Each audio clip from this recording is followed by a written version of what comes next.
We have apologies today from Tracy Brave and the Mayor. We have them from Councillors Susan Hinchcliffe, Councillor Jane Scullion, who's represented today by Councillor Courtney, and Councillor Carol Patterson. We've got them from the private sector members, Nikki Chance-Thompson, Shirley Congdon, Aaron Holt, Lisa Johnson, Cameron Rashid, and Kuli Tiari.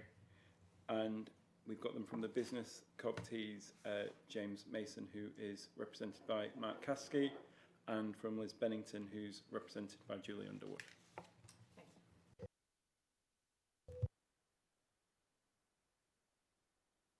That one. Yeah. Thanks, James. Is that the right level? So then the next point on the agenda is the declaration of any conflicts of interest. So has anybody got anything they'd like to declare before we go on? No. And there is nothing that is exempt, James, I believe. That's right. Cool. The minutes have already been approved previously, so we don't need to go through that. So that brings us to point 4 on the agenda, which are the governance arrangements and appointments.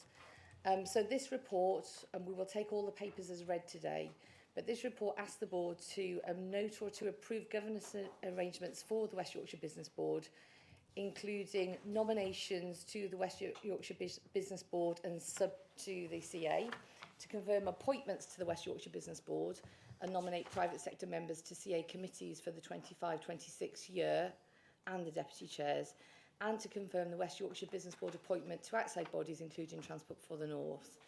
And so, do I move that to you, Felix? Thank you very much, Chair. Given that there are a few of these, I'll go straight to the recommendations, taking the paper as read. Most of these, all of them, mirror the arrangements we had last year. So to start with, the paper sets out that for you to note that the chair remains the chair. So Mandy Radiard will remain the Mayor's business advisor and will chair this board, and that Asma Iqbal to my left will be deputy chair for this board, and asks that you therefore note that.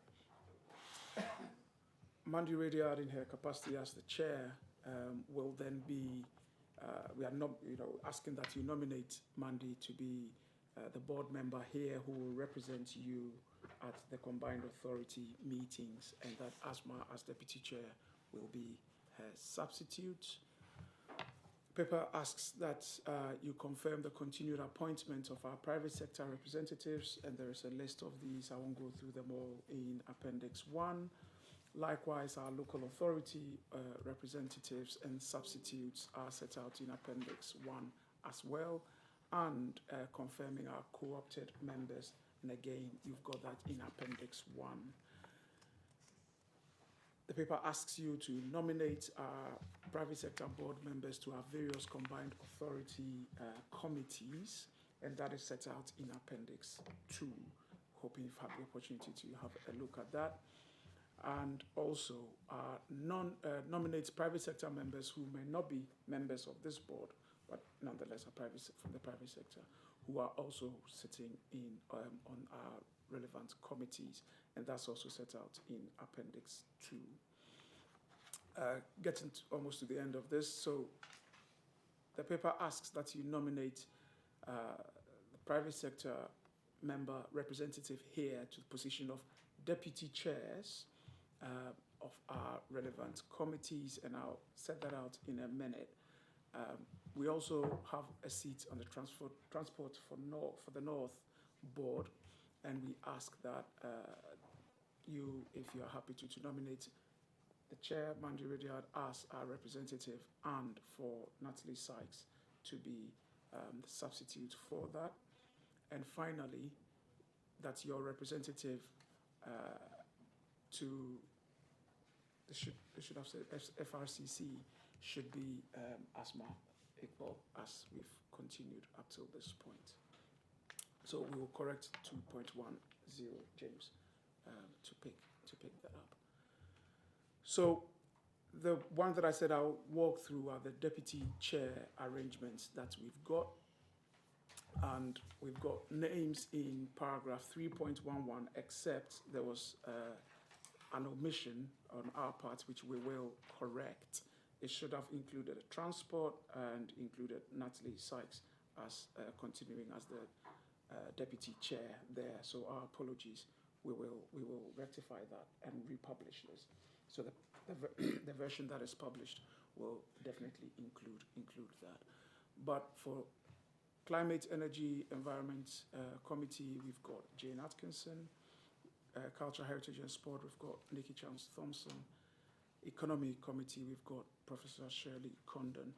We're working on the Place Committee, so we'll come back to you at your next meeting. We've had some interviews, which Mandy will talk about in her remarks shortly, and we're just going through the process to nominate a deputy chair. So if you bear with us for that one, we'll come back to you. So that picks up all our committees, and apologies again for the omission in paragraph 3.11.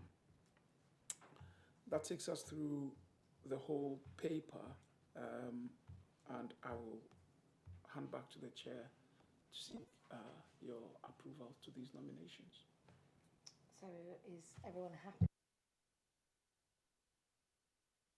Is everyone happy with those comments in that paper, or are there any further comments? If not, I'll take it that that's agreed. Oh, Sarah? Yeah, I believe that there's action underway to have me down as the substitute for Jane officially instead of Scott Patient. Okay. I believe. I'm not sure if that's reached you yet, Felix. So I'm sorry if it hasn't, but I think that's probably come from that's sort of working its way through our system. So I'm sorry if that's a. No, I think it already has. It has, yeah. Okay. I'll take a note of that. Are there any other comments? No. So all the points in that paper we will pass through, and we'll add that in, Jane. So is that okay with everyone? We followed all the right protocol? Yep. Cool. That's a relief. Right, let's get on to things that are a little bit less dry. And for this, Ben, on behalf of the Mayor, we'd like to move to number 5. If you could pass to the Mayor's update. Thank you, Chair. It makes me laugh, the idea that you want something less dry and you pass to me. It wasn't lost on me. Cruel. As Maddie has said, the Mayor can't be here this afternoon, and so she sends her apologies. But she has given me a script, and as I'm not sure how much of the script she's actually written and how much has been written by her team, I better read it out verbatim. So apologies for that in terms of the dryness. There's been a lot of change since the last meeting of the business board, and I'm quickly going to run through the topics that the Mayor wanted to raise if she was here. I will not attempt to do it in her style. So firstly, branding for the West Yorkshire Integrated Transport Network, the Weaver Network.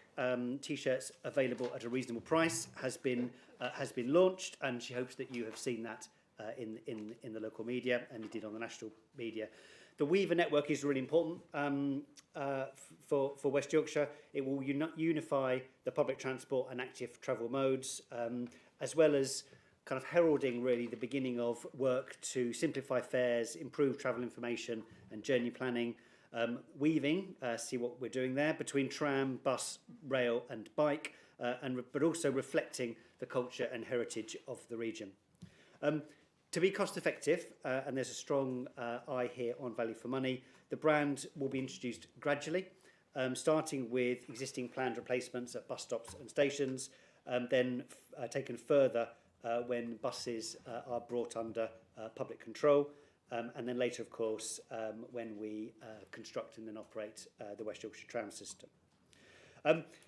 With the government spending review to be announced tomorrow, this is a critical moment. While we acknowledge the unprecedented level of investment going into the Trans-Pennine rail upgrade, a multi-billion-pound investment in rail in the north, we do want government to do more on improving connectivity within West Yorkshire and the rest of the north to help keep businesses growing, create jobs and opportunities for people.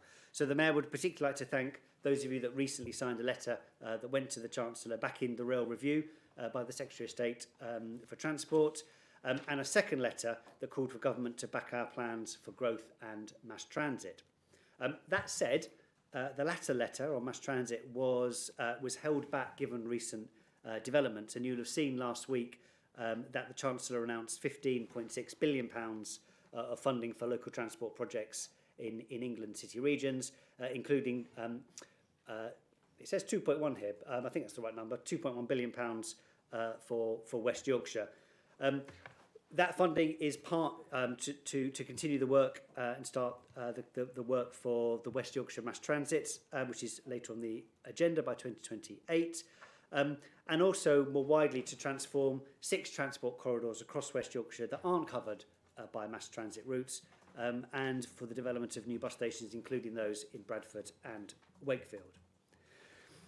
The Mayor would like to thank those who are helping officers in the Combined Authority create the cluster action plans, a set of focused strategies to accelerate growth in our key sectors: digital and tech, financial and professional services, advanced manufacturing, creative industries, and the green economy. And I'm sure we'll come back to this on the agenda, but it's a really important development in terms of joining up the different business support, business growth, international, and other things that have traditionally been done to support business growth across West Yorkshire in a more integrated way. We hosted UK Reef a couple of weeks ago, showcasing our plan for growth and showing that it's already been delivered at pace. Rather than talk a bit about that, the Mayor would like to remind you all that Climb UK is coming shortly. My God, there's a lot of this. The UK's Festival for Business Growth is coming on the 2nd and 3rd of July, a space where startups, scale-ups, SMEs and industry leaders converge to accelerate their journeys towards success. We were present at Climb last year and hoping to build on that this year. We're working very hard to improve supply chain through inward and outward focused trade missions, focusing on new and emerging high-impact markets that align West Yorkshire's sector strengths, those developed in our cluster plans, with growth ambitions. We undertook a trade mission to India in February that proved pretty good timing in terms of leading up and leading into the recent UK-India free trade agreement. And Felix and I had a follow-up session last week with the businesses that we took and to think about how we really capitalise on the relationships and the networks that were built as part of that trip. We're also continuing to engage with specific areas and companies within the United States at the state level, building on the deal that was struck with the UK on easing tariffs for certain UK goods. The Mayor continues to feed the concerns of business directly into central government, having recently travelled to London for meetings at Number 10, the Mayor's Council, chaired by the Prime Minister, chaired by the Deputy Prime Minister, and the Council of Nations and Regions, chaired by the Prime Minister. The Mayor would like to make you aware of the launch of the Work and Health Plan last week, a £37 million partnership co-created with the NHS following consultations with residents and employers. This scheme will support the design and delivery of support for residents and employers to ensure more people with disabilities and health conditions can access good quality work, deliver our ambition for West Yorkshire to have the healthiest residents and workforce in England by 2040. And finally, the Mayor wanted to mention the UK City of Culture in Bradford, supporting a legacy of cultural regeneration and economic growth. There's a packed series of events as part of that programme, and she, I guess, wanted to use this as a reminder to say, please do go take advantage of that and help this festival be absolutely groundbreaking in terms of its success. Finally, special thanks to those businesses who are sponsoring events, enabling us to make the most out of Bradford 2025. I'll stop there. Thank you very much, Ben, and well done on that. I've now got a chair's my briefing, so I think we'll roll straight onto that, and then if anybody has got any questions, we'll roll them up together. And I'll try not to cover some of the same things, and I definitely won't cover the whole year, because otherwise we would run out of time. But For business in the region, I'm obviously a pivot between the business board here and also what goes on in our region. It's worth bearing in mind that we all represent the business board. It's not just the work that I do. And this is only a summary of the work that I've been doing. There's so much more to this. And in our report, we'll try and capture more of that. But since the last meeting, I've had some great visits to businesses in our region. That includes one of our brilliant health tech businesses in Leeds, Daedalus, to hear more about their work supporting efficiencies in healthcare. Obviously, healthcare and health tech is one of our growth clusters, and making sure that we maximise the opportunity for those businesses is essential. It was particularly great to see how some of their employees have been helped to move into health tech careers with them via the Combined Authority funded courses through the Coders Guilds. And that was something that resonated throughout that business and starts to join up the work that we're doing across the piece and the relevance of that to businesses. On the same day and in the same arena, I met with Dame Linda Pollard and the team at Leeds Teaching Hospital Trust to get an overview of the plans for the development of an innovation hub. The old medical school will be an amazing facility, not far from here, just up the road. It's definitely worth going to see if you get an opportunity. It's fantastic, the work that's going on there. It will play a key role in our ambitions for the region around health and innovation. They already have an innovation pop-up hub, but that focus will be a focus just like Nexus is for the region, specifically around health tech. Another great example of innovative businesses in our region, and there are many, is it's an SME called FET, Fibre Extrusion Technology. They're a world leader in bespoke melt and wet spinning extrusion technology. And their machining is used in technical textile R&D facilities all over the world, with customers ranging from global sports brands to global healthcare companies. So it was brilliant to visit them and see the innovation that they're leading on. And following on from last year's trade mission to Nashville, I was pleased to meet a delegation from Vanderbilt University as part of their visit to the region. Richard here came on that trade mission with me and a lot of others, including the mayor. That builds on the strategic partnership being built between the University of Leeds and Vanderbilt following our visit, and as a direct result of that trade mission. And it will lead to student exchanges and collaborations, especially in creative health, building on our Health Bridge MOU. And whilst we talk of trade missions, when I've been talking to businesses, it was great to see at least one of the businesses that went on the India trade mission actually capitalising on that opportunity and really changing their business model based on that trade mission too. Ben mentioned UK Reef in May. I think we welcomed 16,000 delegates to Leeds for that event, which is an economic growth in itself in terms of bringing people to this region. I was privileged to lead a number of sessions, including a focus on the Eastern Growth Corridor and how innovation is connecting the commercial hubs of Leeds and Wakefield, a packed house discussing our region's vision for a world-class, fully integrated transport network, as well as a fabulous session on the pivotal role of advanced manufacturing in the core food economy. Following that, the Mayor and I attended the Bradford Chamber of Commerce annual dinner as the guests of the Chamber, and thank you, Mark, for that. Looking at the incredible impact of the Bradford City of Culture and the importance of creative industries to our people and our economy. It was great to see some of you at that event.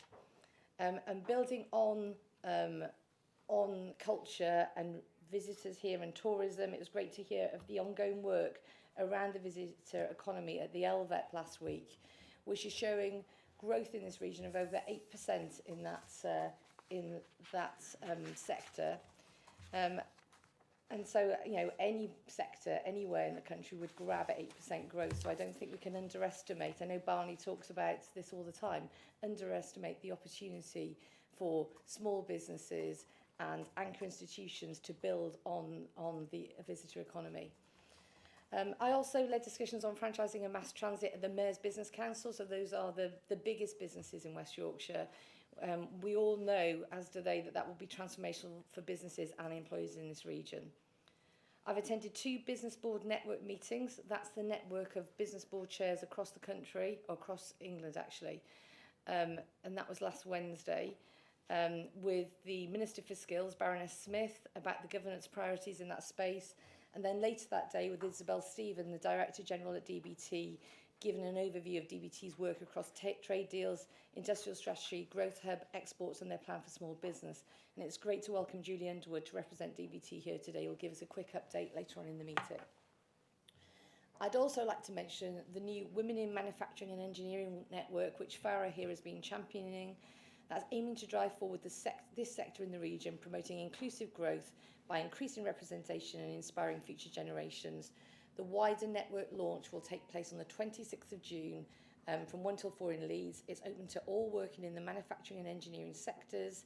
Men are also encouraged to attend as allies. Please do promote that against your network, and if you need any further information, I'm sure Farah can help you after the meeting. But it'd be great to engage you with that. And whilst we're talking about talent, STEM Fest, which many of you might be involved in, will be in Bradford this month.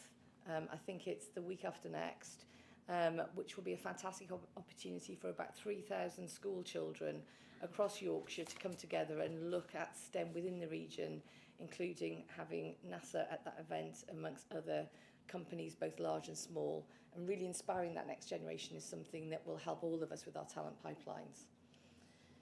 Last but not least, as many of you will be aware, I've been involved in interviewing for new members of this board. I've spoken to some of you about how we might strengthen the group over the coming days and weeks, and how we might move this to make sure we are focusing absolutely and with a laser-like vision on the growth clusters, as well as making sure we support the foundational economy.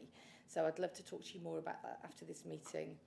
And of course, all eyes are on the spending review tomorrow and what that will mean for businesses in the region.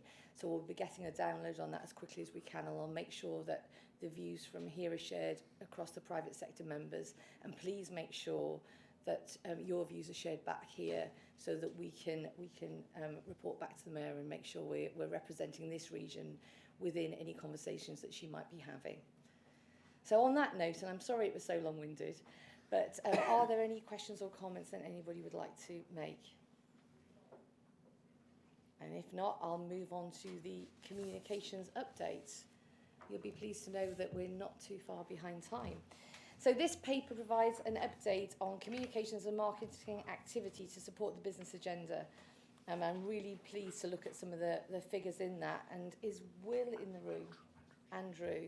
Sorry, Andrew, I didn't spot you down there, right at the back. It feels like a big hall that we're in. But Andrew, if you could take us through just the key highlights, and then I'll open the floor to discussion. Thank you, Chair. So the purpose of what we do in communications and marketing broadly is really to kind of grow the region's economy and support the business ecosystem across the region, as well as highlighting the range of opportunities available, both in terms of business support and then the broader ecosystem. Some of the highlights from the past year have been, well, the website traffic is down slightly, although I think part of that is kind of the normal variance that we get with traffic, and also the fact that we just haven't launched any kind of big show-stopping new business support products in the past 6 or so months. However, the social media and business e-newsletter engagement has increased dramatically over that time as well.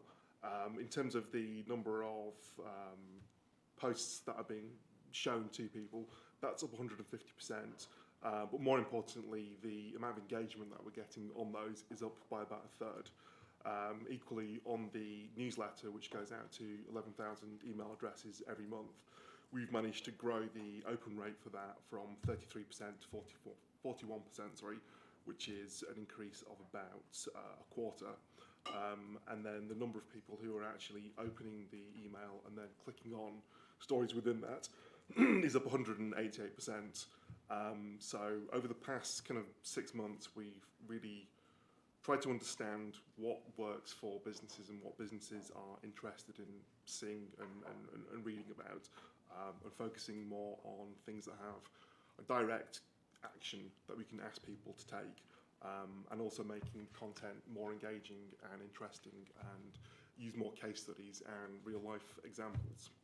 I also want to just touch briefly on UK Reef, which took place sort of 2-3 weeks ago. As Ben and Mandy, you both said, it's a huge opportunity for the region. 16,000 people from across the UK and increasingly beyond, come to the region for 3 days. That means full bars, restaurants, hotels for the duration. It brings about £20 million into the Leeds economy. And I overheard people saying that they were in hotels in as far away as York and Sheffield. So it really is kind of at capacity now in Leeds. For us, it's an opportunity to show the range of investment opportunities and sort of the confidence that we have in the region. So we had 40 investable opportunities in a prospectus and interactive digital map. And we had a range of talks, both open sessions and closed invite-only sessions with investors and developers. We're still collating the impact of UK Reef at the moment, and we'll be happy to give you an update at the next meeting. But all in all, we think it was a worthwhile use of time and resources, and we're already looking at UK Reef 2026.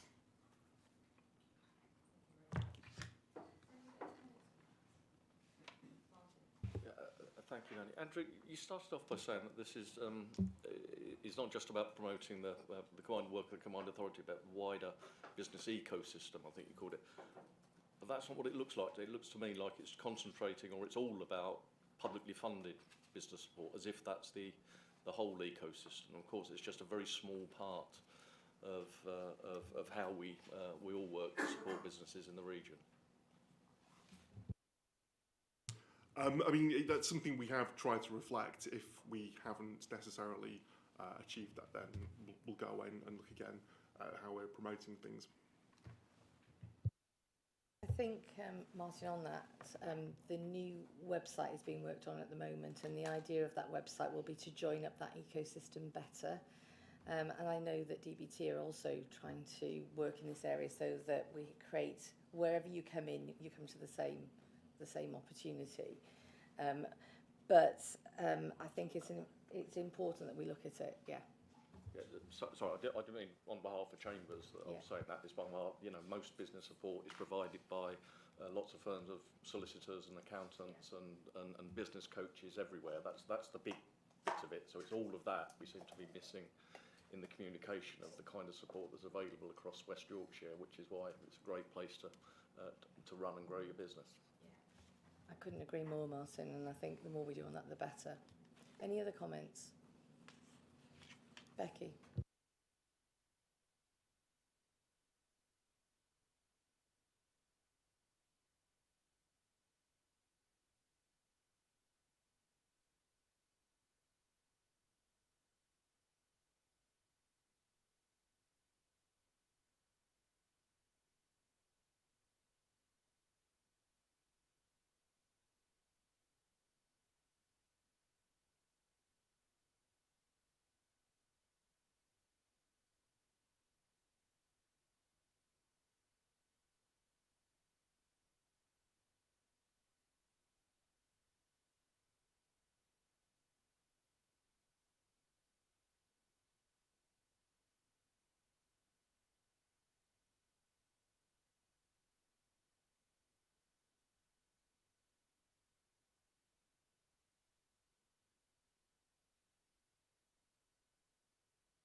Andrew, can I come back first? If we can make sure we put the mics on so the live stream can hear us. Don't worry. Ben would like to come back on that. No, it was just it's to say just the that. mic. Okay, sorry, Andrew. I believe this is something which we have raised with UK Reef, and as you say, it's not entirely our area. They do offer reduced rates for, I think it's people below 25 or 30, and they do a lot of community work as well, with schools and so on around the area of the docks. But yes, as the host city and as a destination partner, I'm sure it's something that we can raise with them at a future date. Felix, would you like to come back on that, and then I'll come to Richard? Yeah, thank you. I wouldn't want to promise that we will be able to achieve anything. You are right. It is the price is on the high side, but they have over demand for what they put on, so they have no incentive in that respect to do anything there. However, it was really interesting to note, and I'm meeting with them next week, I think, to work through how it went this year and what we're going to do next year. But it was interesting to note how much bigger the fringe was this year. And they acknowledge themselves that the fringe is beginning to take on a life of its own. And there's something about how we curate that to be much more inclusive. And maybe we could get to a point where the fringe itself is as big, if not bigger. And that then allows us to have a lot more space to open up events and opportunities for many others. Andrew's right, there's a free pass for people under 25, and we work with them to get as many reduced or free enough tickets as we can, but there's a limit to what we can do. It's just the whole package that we keep working with them on. Yeah. Thanks, Felix. It's worked for Edinburgh. Richard. Hi, I'm yet to attend UK Reef, so I'll hold comment there. Unfortunately, I think I'm normally away. But just back to the comms piece, I see a lot of it on LinkedIn and other places. So I think you're doing a really good job, and you can see it's building momentum and regular content, which is important. What I think we might need to shift to, and it ties in with a sort of cluster aspect, but a bit more segmentation. So we see the right content for the right audience. I think it may be potentially out to the 11,000 at the moment, and what's right for me and where we are as a business versus another business might be very different. And then you start getting a bit fed up of seeing the content from the combined authorities. So as we grow and have hopefully more sort of people following the organisation and engaging with the organisation, I think that stratification and segmentation is really important. That's a great point, Richard. And within the clusters, one of the things I'm keen to do is once a month have like a health tech takeover of the socials or an advanced manufacturing takeover of the socials. However, that's not agreed yet. So, but it certainly is something that to start to talk in either subject matters or size of business that makes it more pointed towards you. I couldn't agree more. I think you get then that business interaction as well then and representation of those organisations as sort of who are walking the walk. Two of the things that have been asked for in this paper are we're developing the health tech narrative and also the region of learning and creativity narrative. So part of engagement is about telling the right stories to the right audience. So we'd really like any help that any of you have or people that you think would be relevant to help with this to help us develop that narrative better. So if you would like to be involved in that, please will you drop a line to either myself or James or anyone else in the team to be part of it. We're also going to be launching a new website for business, and one of the reasons I think we're being more successful with our comms is that it's becoming more business centric, and we've been trying to push on that, I know, as a group over the last year. And so we've gone from 19% to 41% in the figures in terms of emails, and click-through rates from 9% to from an average sector of 19% to 41% is what we've got in West Yorkshire. From an average for the country of 9% to 26% is what we've got in West Yorkshire. So we're definitely doing well compared to the averages. What we want to do is make sure that the new website is even better than that. So we do want volunteers to help us start to test the wireframes. And so anybody who has got a little bit of time to help with that, and I know time and business are two things that don't necessarily go together, but we would be very grateful for. So if there's anything you can do to help, please reach out and we can have a look at that. The other thing on this, Andrew didn't mention, were the Black Business Awards. So we will send out some collateral. If you could promote that on your socials and elsewhere, I think it's really important that we make sure that as many people as possible can work with that opportunity. And then if any of you are attending Climb, which is not as expensive as Reef, but still isn't cheap, but if anybody is attending Climb, then please reach out because we can help brief you on anything that you're doing at that event. So if you would like a briefing, then we will have that ready for you. Please reach out. And Ben. Thank you, Chair. I just wanted to make another comment about UK Reef, actually, because I think the conversation that you've had so far has been kind of analytical in its nature and challenging. it is a fantastic event to have in West Yorkshire and to have in Leeds. And you know, if it wasn't in Leeds, we'd be wishing that it was, and it is here.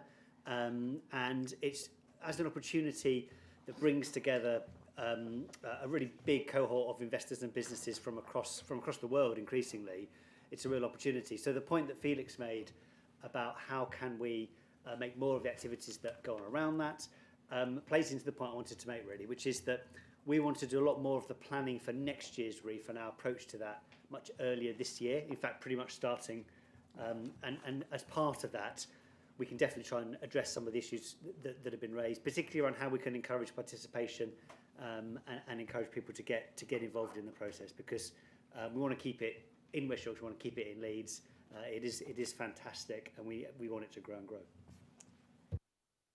Sorry. Thanks, Ben. If there's no more comments, then I'll move on. But suffice it to say, the Weaver Network cubes are at the back if you want to see them, and also in the pack there is some of the collateral that was used for that. So it's definitely an exciting time. I think the Weaver Network will be a big focus, and obviously is relevant to business as well as people, because it helps us get students to training and it helps us get people to work. So it will be the start of what will be fundamentally transformative for this region. And talking of transformative for the region, we need to have a look at where we are currently. So Peter has provided on behalf of the team a deep dive into the indicators from the CA's State of the Region report, and those that have the greatest bearing on the business community. It's our annual stock take of West Yorkshire's progress against a basket of high-level economic, social, transport and environmental indicators. I'm going to ask you to note the key messages, and also we'll have some time to follow up anything that you're particularly interested in. Peter, I'll hand over to you. Thank you, Chair. So, as the Chair mentioned, the purpose of the paper is to share the key messages from the latest State of the Region report, and we're focusing on the indicators that are most relevant to business, and we believe that this analysis can provide an important context to the deliberations of the board. This year we've received feedback that would be beneficial to provide extra analysis and explanation in our review of the indicators.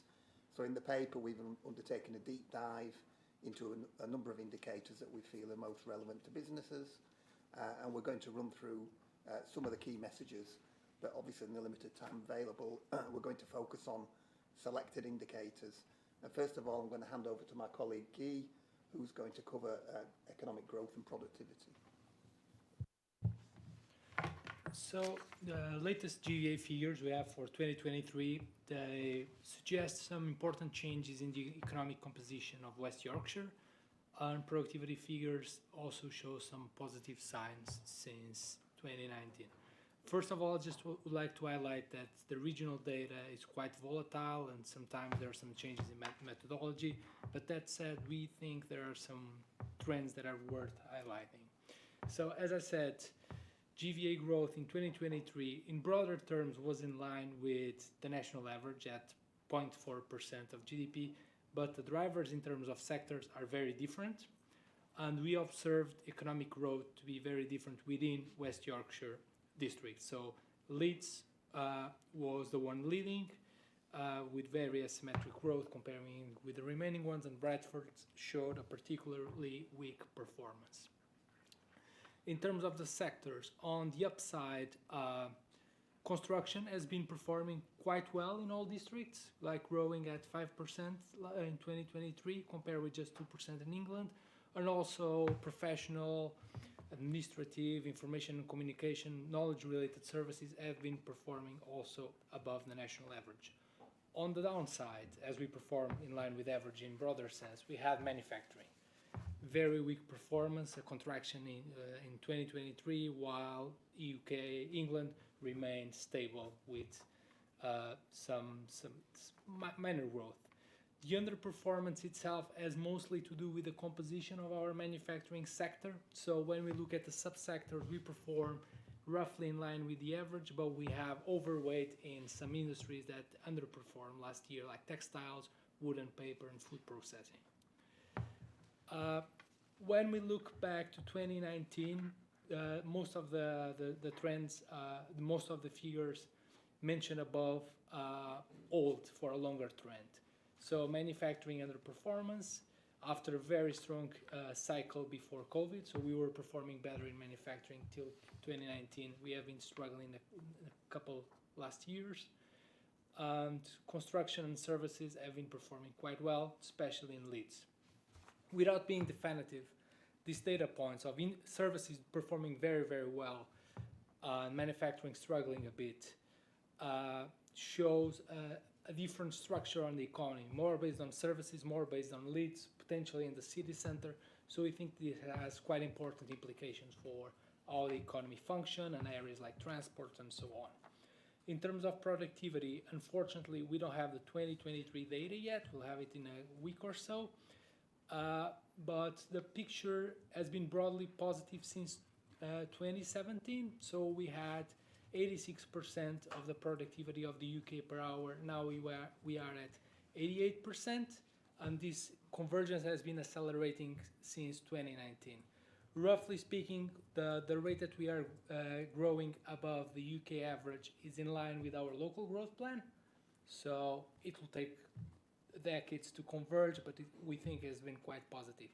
Despite we not having the 2023 data, we have estimated in-house, and it's likely to grow in line with the national average for that year. Turning to employment now, our estimate for 2024, based on HMRC administrative data, shows that the highest employment rate for West Yorkshire since 2015, and that's the earliest point in time for which we have data. But nonetheless, there is a gap in the employment rate of around 3 percentage points with the UK, which is equivalent to 50,000 fewer employees in employment in real terms. What we can also see, particularly in the early months of 2025, is a small decline in the employee count, both nationally and at West Yorkshire level. So we've seen a peaking of the employee count in mid-2024, and now we're seeing signs of sort of softening in the labour market. Turning to the next indicator that we're focusing on, which is around business stock. As we know, the region has a low business density relative to its population, and obviously that has implications for the strength and dynamism of the economy. We have around 20,000 fewer businesses than we would have if the region matched national business density. And this is due, in sectoral terms, we've got a low density of businesses across most sectors, except for manufacturing and health. But the particular deficits, the particularly pronounced deficits, are for tradable services like professional services and information and communication. And we also have fewer construction businesses than you would expect based on the size of the population. In terms of business size, the main deficit relates to the smallest businesses with 0 to 9 employees. So quite similar in terms of medium-sized and larger businesses. And across the local authority picture, Calderdale actually performs best in terms of business density and is closest to the national average. Leeds also performs above the West Yorkshire average, but it's got a lower business density than relevant comparators like Greater Manchester and Bristol.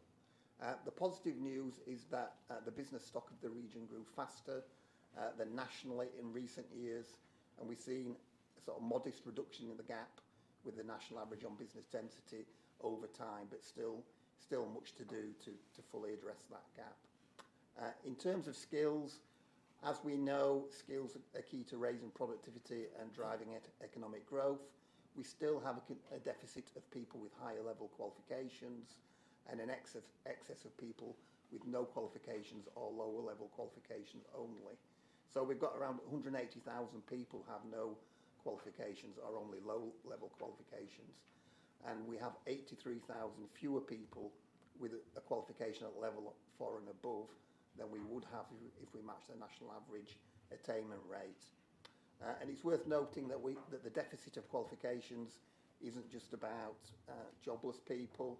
So we have a significant deficit in the employed workforce of people qualified at level 4 and above.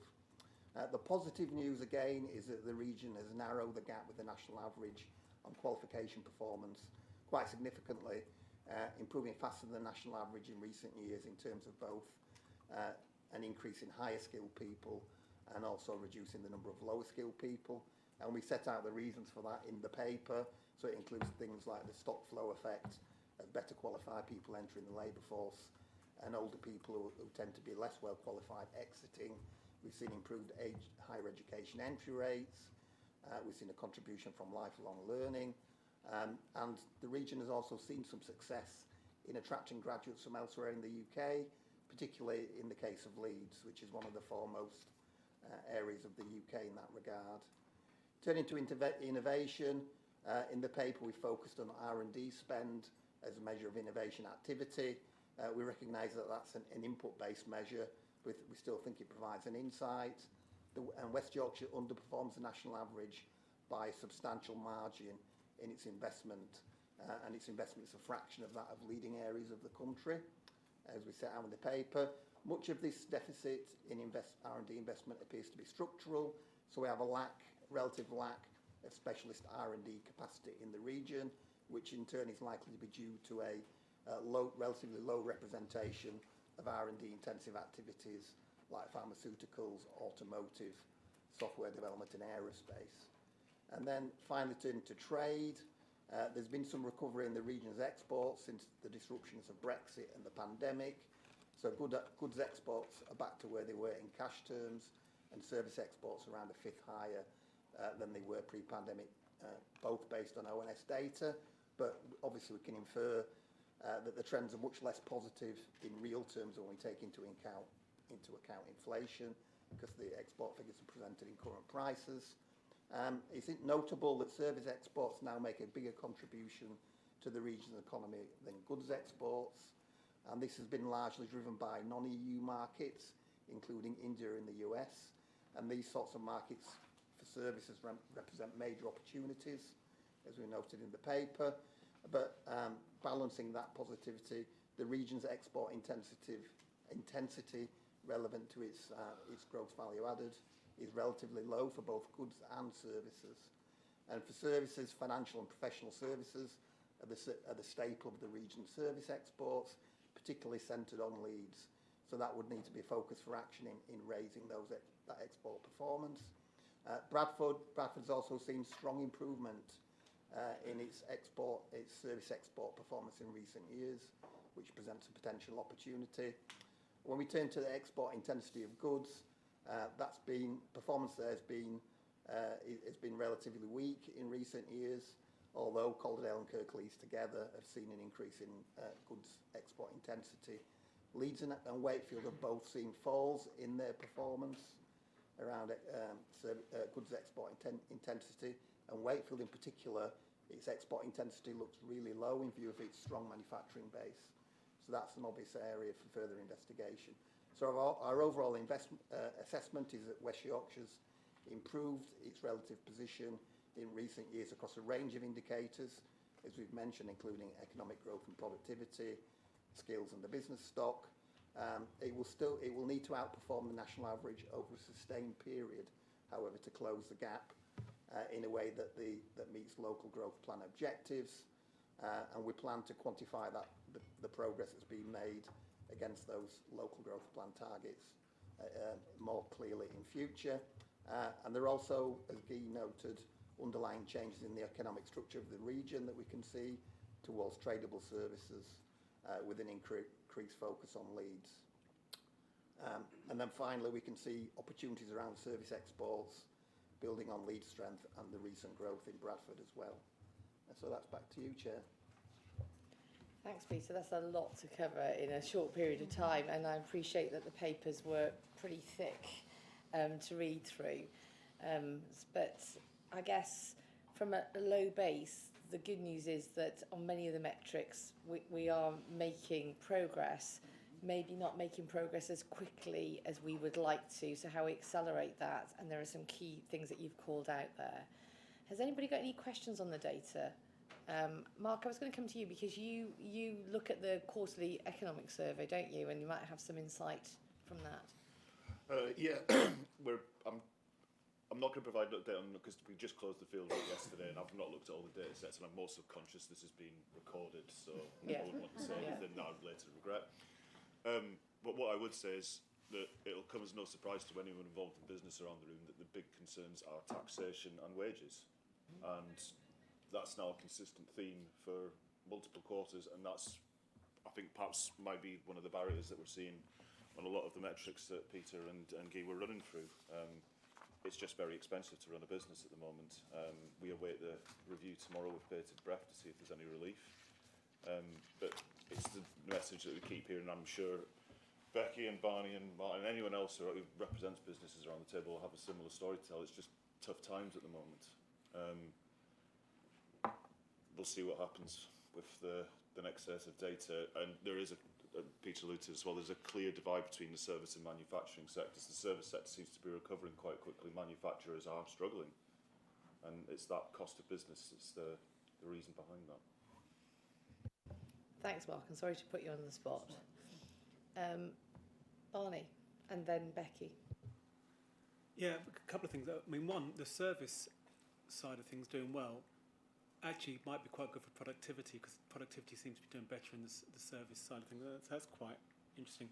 One thing, and I think it was actually said, but there's a real difference between Leeds and the rest of West Yorkshire. I mean, and particularly between Leeds and Bradford. And I think it was mentioned this actually does provide questions about our transport policy and how we, because the whole theory of what we're trying to do, I think, it rests upon the economy of Leeds bringing up the rest of West Yorkshire. I think, if we're honest, I think that's how a lot of the growth plan and a lot of other things that have been done by this, approved by this board, discussed by this board. That's what it's all based on.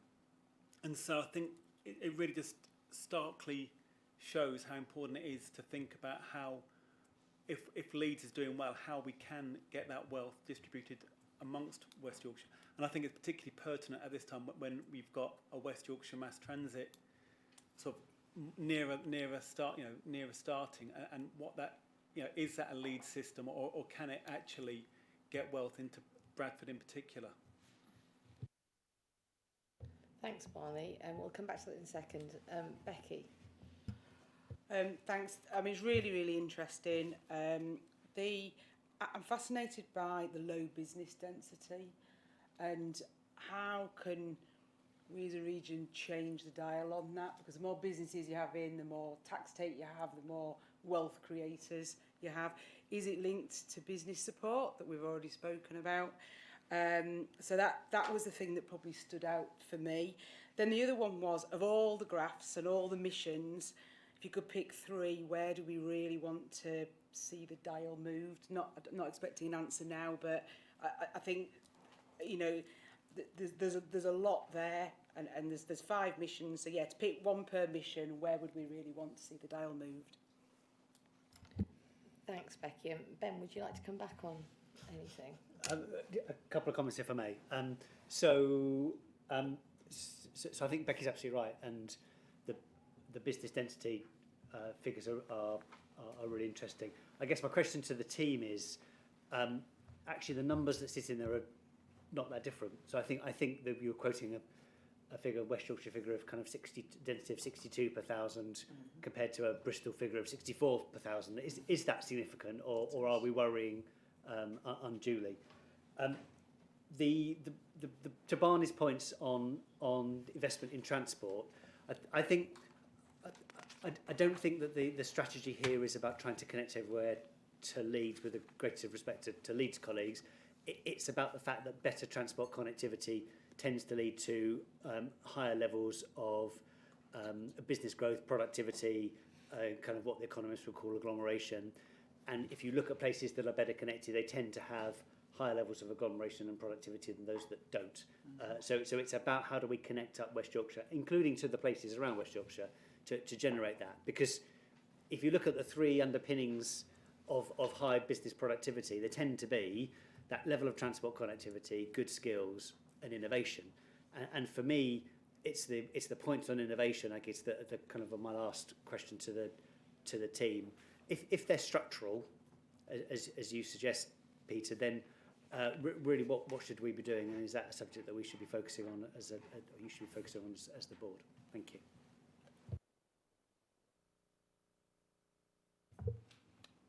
So on the point about the business density, I mean, we provided a range of comparators. There is a significant gap with the UK average on business density, and even the other sort of selected comparators we used including Greater Manchester and Bristol. When you sort of look at that in real terms, that's still, it's still quite a significant gap. And I think the local growth plan will seek to address that, because I guess it's a symptom of the performance of the wider economy and the sort of vibrancy of the wider economy. On the point about the innovation, I think a good deal of it is due to structural factors and the sort of composition, the composition of the economy, the sectoral composition of the economy. I guess the way you address that is through attracting additional investment in sort of R&D intensive activities. That will have spillover effects across the economy, and also trying to maximise the sort of R&D intensity of what you already have in terms of those sectors that are already here, which is not to sort of understate the research and development activity that's already happening in the region, which is extensive. But we face a gap with not just with the national average, but also with areas that we might consider to be sort of reasonable comparators and sort of reasonable benchmarks that we might want to match. Thanks, Peter. Jane. Yeah, I have two comments really. When I read through it, I was actually quite optimistic because I thought a lot of the indicators were really good and we were closing the gaps. So one question is, how do we use these to talk the region up? Because we're all doing it now. We're trying to talk about the gaps, but I think we should talk the region up because that has other benefits.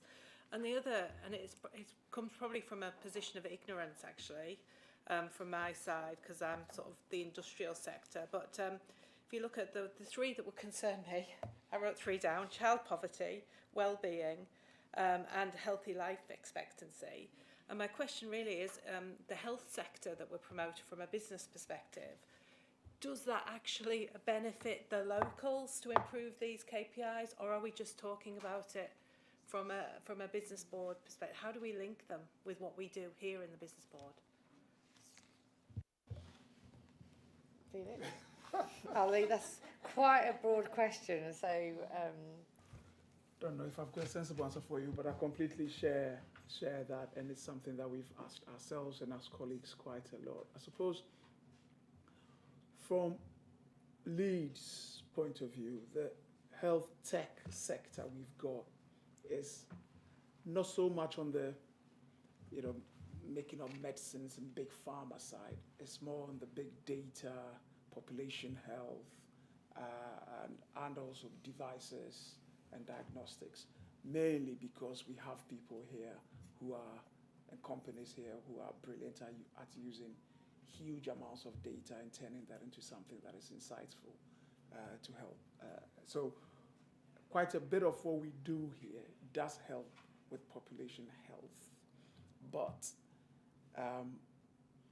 the state of the health of our people has much less to do with necessarily how well our hospitals or our care sector is doing. Is the determinants of health, which is about skills and employment and housing and all of those things, which many people around this table have some kind of lever to help us deal with. And I think that is where I would focus more in terms of that. Of course, the health sector itself is important, but how we work on the wider determinants, if you look at the reports that the public health directors put out every year about the health of our districts, people in our districts, every map, if you overlay them, look absolutely the same. The people with the worst health are the same people with the lowest skills, same areas where you have the lowest level of employment, same areas where you have the worst housing, and on and on and on. They are really powerfully linked, and we need to be dealing with those determinants better. and I'm going to come to Richard and then Sarah, but the other thing I would say from a business perspective is the Fair Work Charter isn't a thing, it's a journey.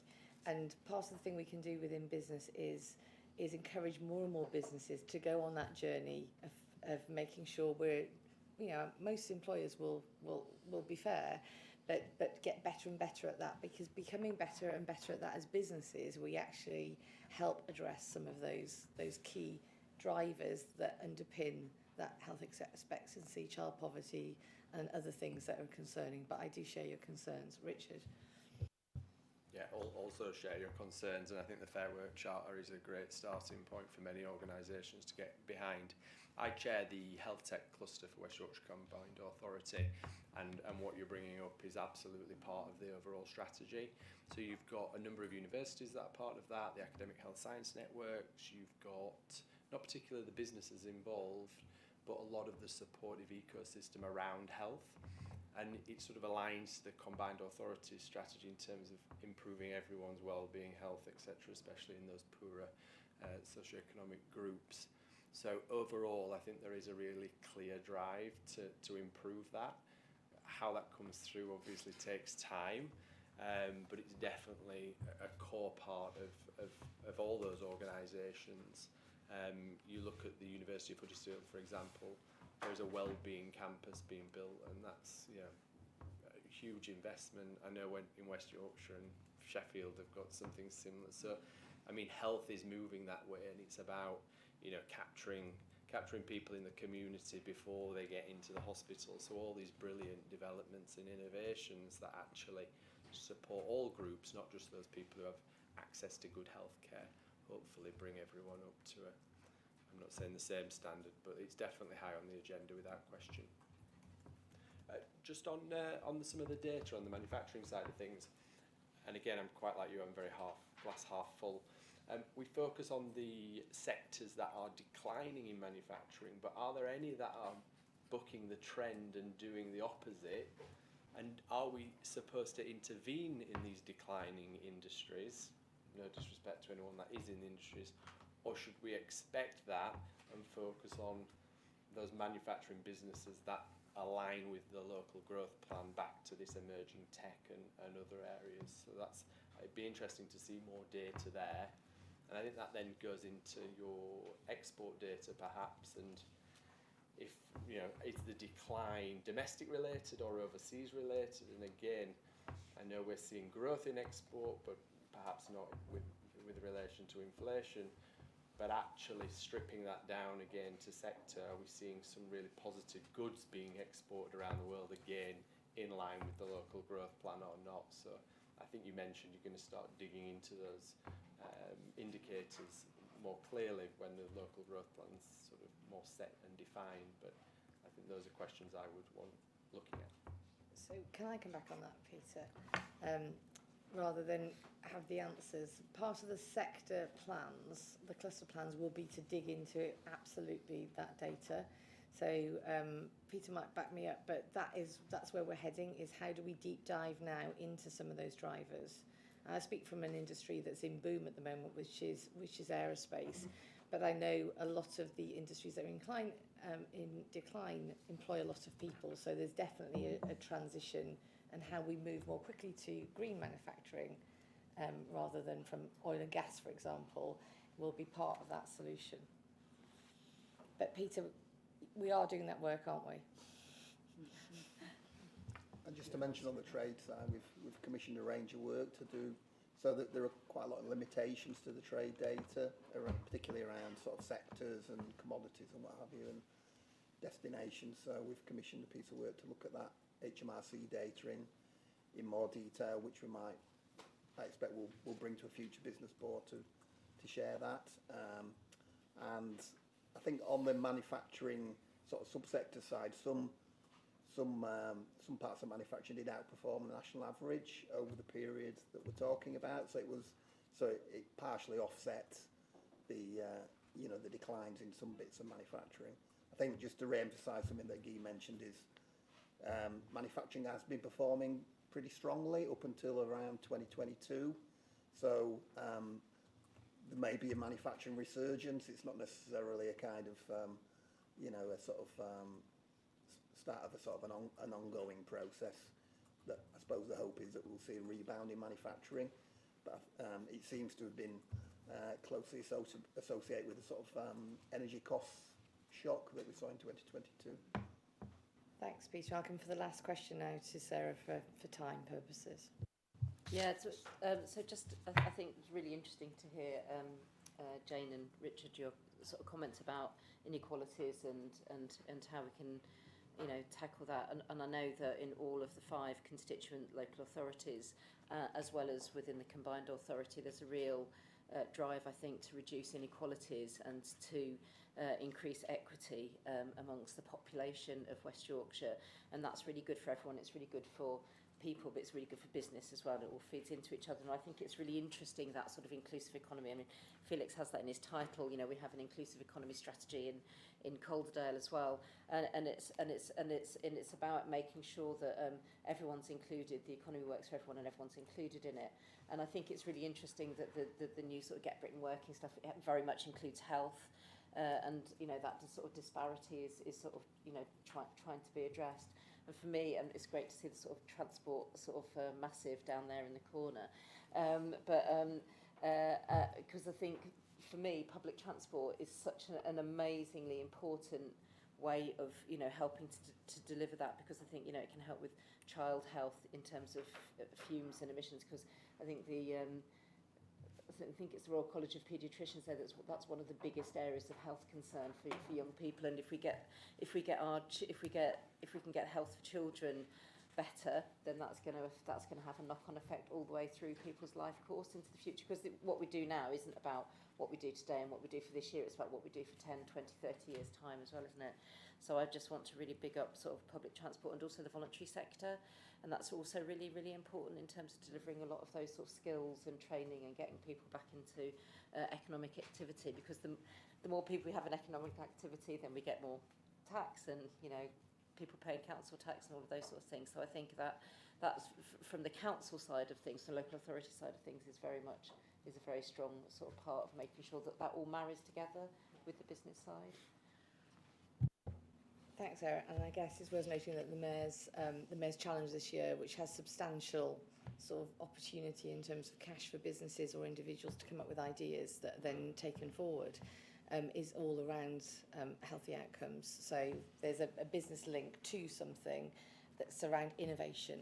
And when we talk about innovation, I think, Peter, it might be worth thinking about R&D tax credits. Our region is disproportionately numbered in SMEs, so the fact that those have been withdrawn in effect, or certainly dumbed down a lot, might affect those figures going forward. The other thing I think we might want to pick up is crime against business, because there's crime against individuals there, but there is a lot more crime in business at the moment, unfortunately. And I think we might want to just keep an eye on that as the business board too. And on that note, those are 2 little minor things compared to child poverty and health inequality, I think it's a good place to move on and talk about the local growth plan.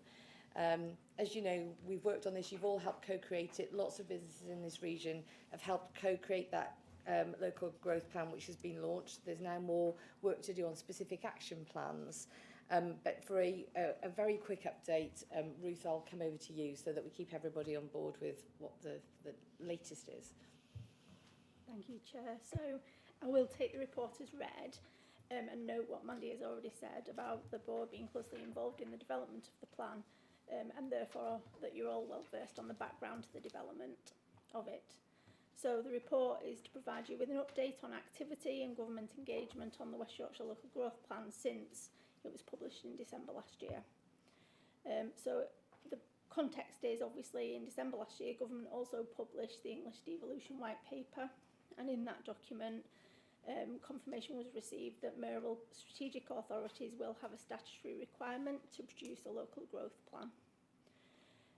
So since those dates in December, this organisation and us as a partnership have continued to drive delivery against the local growth plan in the following ways. So we've agreed some shared local growth plan priorities with government to ensure that West Yorkshire's local growth plan holds weight and also guides government's policy and corrals meaningful action against the things that we have come together to agree. So the West Yorkshire shared priorities are derived from the local growth plan and they're set out in the appendix to the paper that you have before you today. So in summary, The three things that we've agreed are improved public transport in the corridors of opportunity, increased housing and employment density within the corridors of opportunity, and transforming the skills base, particularly through technical qualifications. So I would say that broadly we would split what we've been doing since December into two key areas. So one is the significant liaison that's been happening with government that has taken place around some key things. So firstly, we've been evidencing West Yorkshire needs in terms of the spending review to meet the intent that's set out in the local growth plan. And we've been using the shared priorities to leverage those conversations.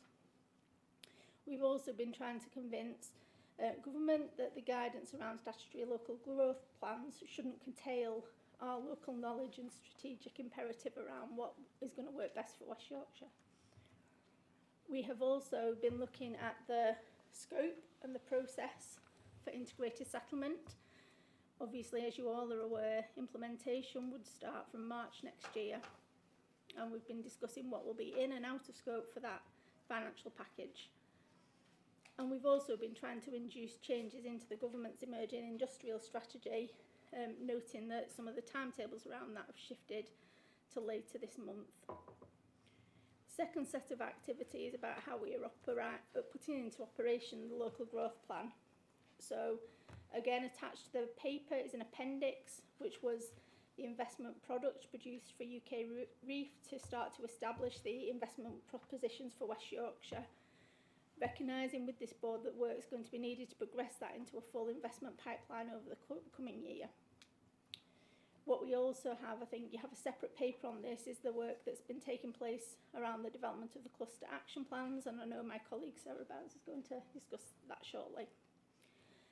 Also, the board will note that as an organisation we took through our corporate plan that really set out how we were going to drive activity forward in the next short-term period of this mayoral term, but with a particular focus on activity in the year ahead. So in summary, Chair, there's a real impetus towards starting to deliver against the ambition and the outcomes we've established in the West Yorkshire plan, and the paper is intended to clearly start to evidence that track. Thanks very much, Ruth. Has anybody got any comments on the growth plan? Barney? Yeah, I think it's interesting, this following on from the last item, and what the last item highlighted was some of the gaps in the economy in West Yorkshire. And a lot of the talk with the government, I think it's really interesting that you said that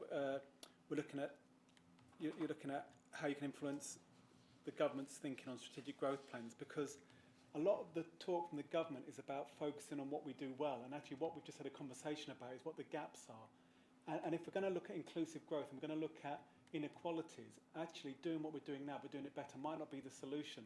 So I think it's really important that we do keep our mind open to what we're not doing well. I mean, if business density is too low, then we might need to think about that the government isn't asking us to focus on it. So I think it's really important that we stick to our guns on that as far as possible, and actually using the intelligence we've just been shared with us to actually inform not just how we support the good things we do, but actually start to fill some of the gaps of the things we're not doing very well in West Yorkshire. That's a really good point, Barney. Is that something, James, that you look at in the Economy Committee as well? Yes. Good. And, yes. Oh, that's my sort of answer. So we can get us back on time. Perfect. So if that's the case, then I'll move on because it is linked to the next section, which is what we focus on, Barney. And one of the things we will be focusing on, without throwing the baby out with the bathwater, is I think what you're saying, is the sectors and the clusters that we've already highlighted as opportunities for growth. So Sarah, shall I come to you on this first? Thank you. So one of the priorities within the local growth plan is around unlocking growth in our priority sectors. It's one priority. So in order to progress that, we are developing cluster actions plans at the minute. And these are going to set out the key barriers to growth for these clusters, areas of opportunity, and importantly, what we're going to do to drive growth, to increase startups, scale-ups, and get more businesses locating here, and bringing that investment in these priority sectors. These are going to wrap around that activity to support the growth of these clusters, including international activity and skill support, and the whole range of support to kind of turbocharge those sectors. So this paper sets out our approach to developing these cluster action plans. There are 6 priority sectors in the local growth plan, just as a reminder: financial and professional services, digital, creative, health and life sciences, advanced manufacturing and green economy. So in developing these, working across a range of stakeholders to ensure the challenges and the solutions are right, and we're really going to be able to have an impact through these cluster action plans. We're going to be sharing drafts with these as these further develop through the various engagement mechanisms that we've got in place.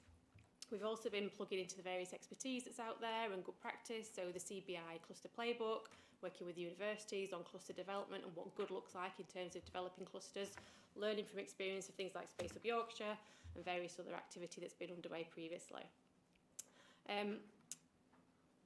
So in parallel, as Ruth alluded to, we've been engaging closely with government on the development of the industrial strategy and associated sector plans. And we've been trying to influence these as much as we can to make sure that the key priority sectors in West Yorkshire are recognised at a national level and are recognised for the strengths that they've got to drive that kind of national agenda and shift the dial nationally. And we're confident that government are going to acknowledge when the sector plans are published at the end of the month that we've got some key strengths in a number of these, including financial and professional services, creative and health and life sciences. As these are developing with stakeholders at the minute, we are considering how we maintain engagement in these as we move into implementation, including the role of the business board and various other groups to kind of make sure we've got that cluster development approach really firmed up, and we are keeping in check our activity and what we're doing to drive forward these sectors and clusters. So the great work of the health tech cluster is a really good example of a group that's already in existence, already working together to drive forward that cluster. How can we build on that, learn from the good practice that's been underway there and take that forward for the rest of the cluster action plans and the work that we're developing. So we'd welcome feedback on the approach that we've set out in the paper at this stage, and we'll be bringing back the actual cluster action plans for further engagement when we've got fully formed drafts to share. Thank you, Sarah. So this is a really key part of the growth plan, and it's the bit that aligns with industrial strategy. It's not lost on me that I think 10 out of the 12 regions in England, if I've got the right figures there, have got advanced manufacturing as one of their key sectors. So really what we need to think about is the niches within those clusters that will drive growth, because advanced manufacturing crosses a huge area. Now, this doesn't mean that businesses that are not in those growth sectors are forgotten. There will still be business support for all businesses in some guise, and that's what we're working through at the moment. But driving those clusters is the way that government wants us to work, and we need to make sure we leverage as much opportunity into this region as we can around them. And this board will work with the cluster groups to make sure that the most businesses are represented in helping to deliver and co-create those sector plans. So that all has to be joined together. But has anybody got any comments on this approach? Farah, I know you've been working on manufacturing, and then can I come to Jane? Thank you. Yeah, it's the direction of travel, isn't it, in the way that, we are heading towards working in that sort of way. Yeah, welcome it. We look forward sort of to seeing how that translates, and let's see what comes of it.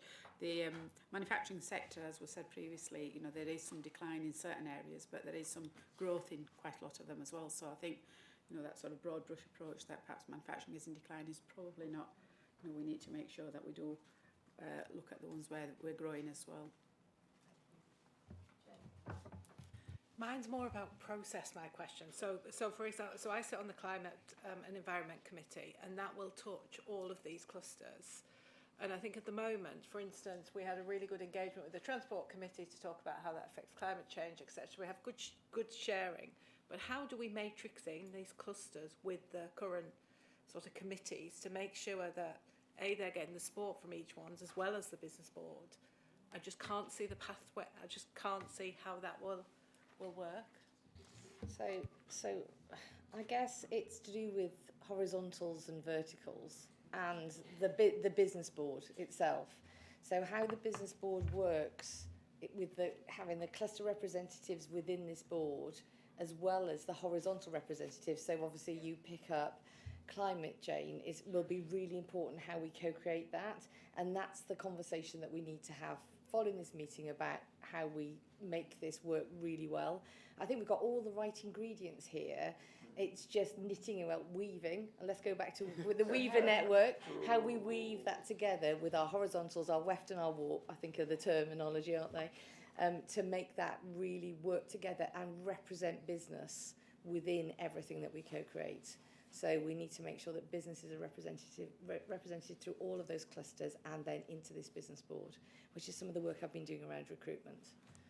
May I just very quickly just add to that? I mean, Richard's quite a lot further with the health cluster, so it would be really interesting to get those cluster leads, as it were, in a room and just learn from each other, which would sort of address that point there as well.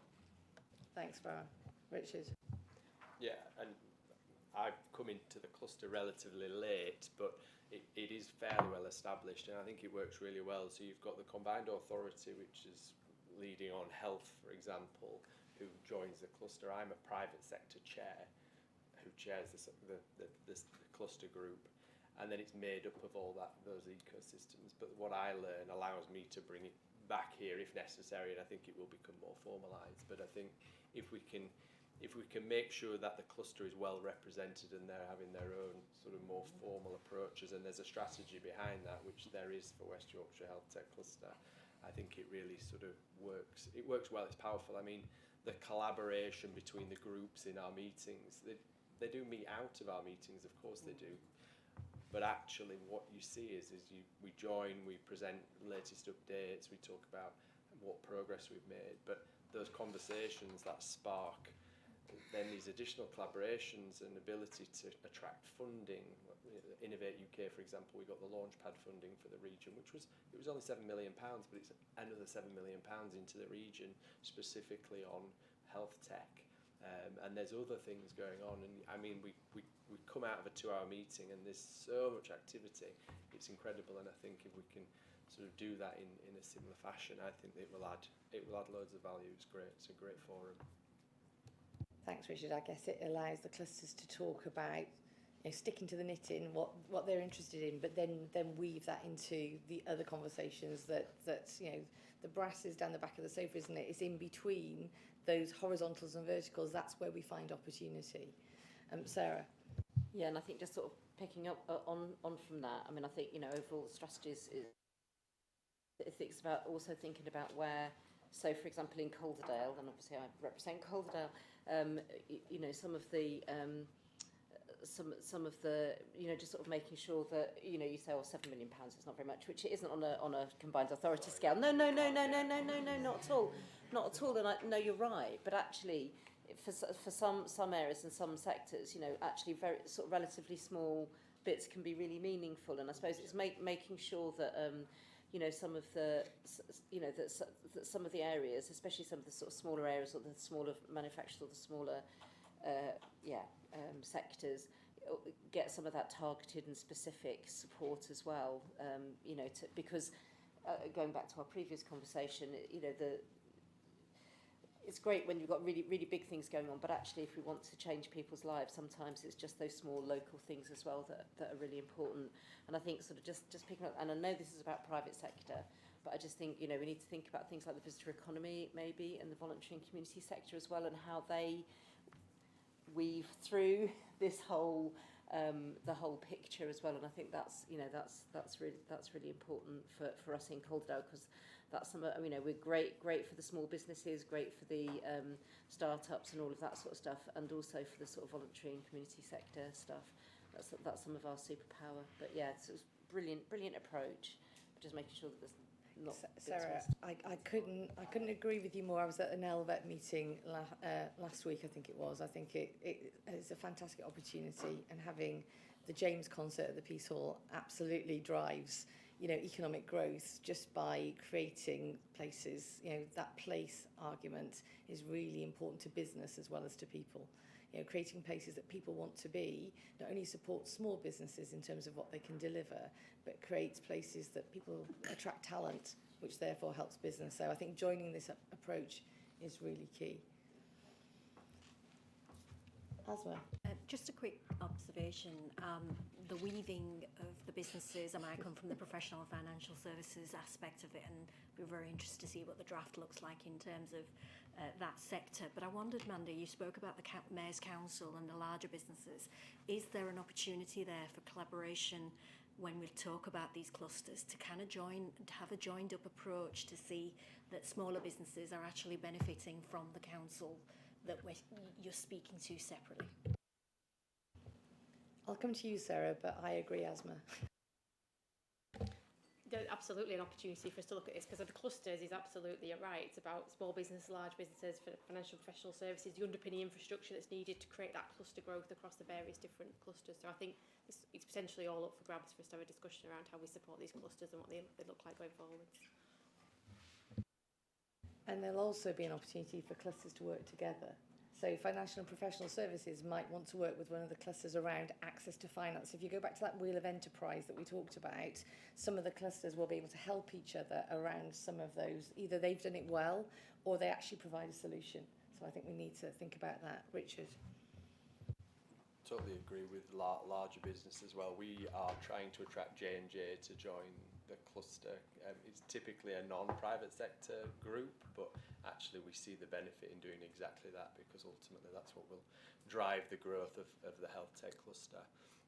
And then we also do try and work with professional services and others by inviting them into talk as well. So if there's updates, or just listen if there's a topic that might be appropriate, like financing, etc. So I think again there's ways and means of doing that. I think we're finished on that subject, but it sounds really positive, and it sounds like I think everyone in the room was positive around moving in that direction, which makes my life an awful lot easier and hopefully gets us, more importantly, the best outcome for the region. So that's good news. I'll move on now to item 10.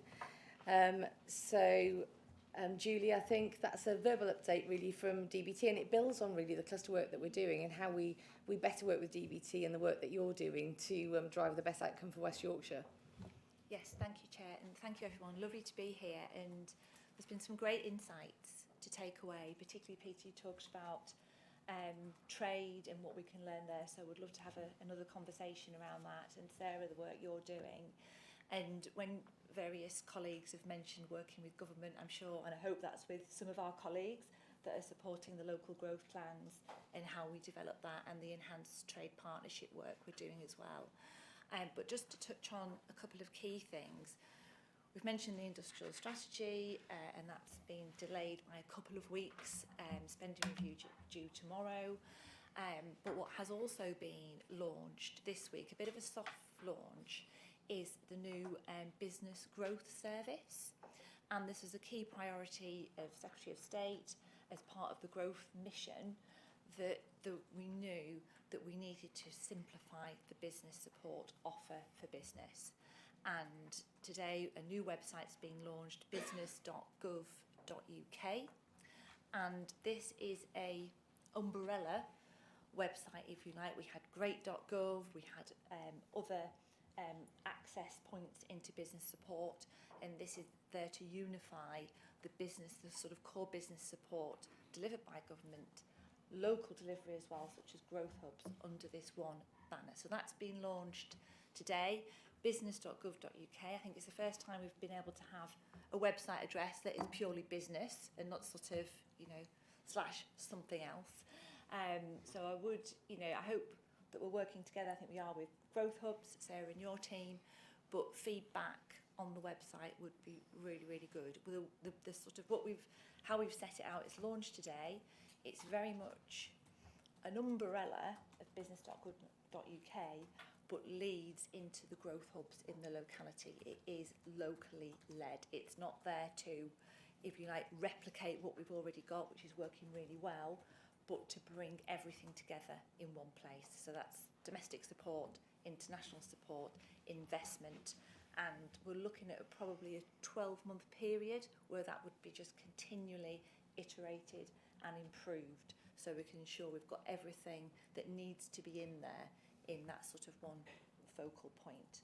And there will be some induction sessions as well that we'll put out through colleagues in the Growth Hub and other, and local business support. So that's just really to sort of reinforce that today. It's just been launched, and it is all about simplifying access to business support for businesses. So really keen to hear feedback on that as it progresses. And then also to touch on the work that we've been doing across the north, but now we've really sort of developed it in West Yorkshire, our enhanced trade partnership.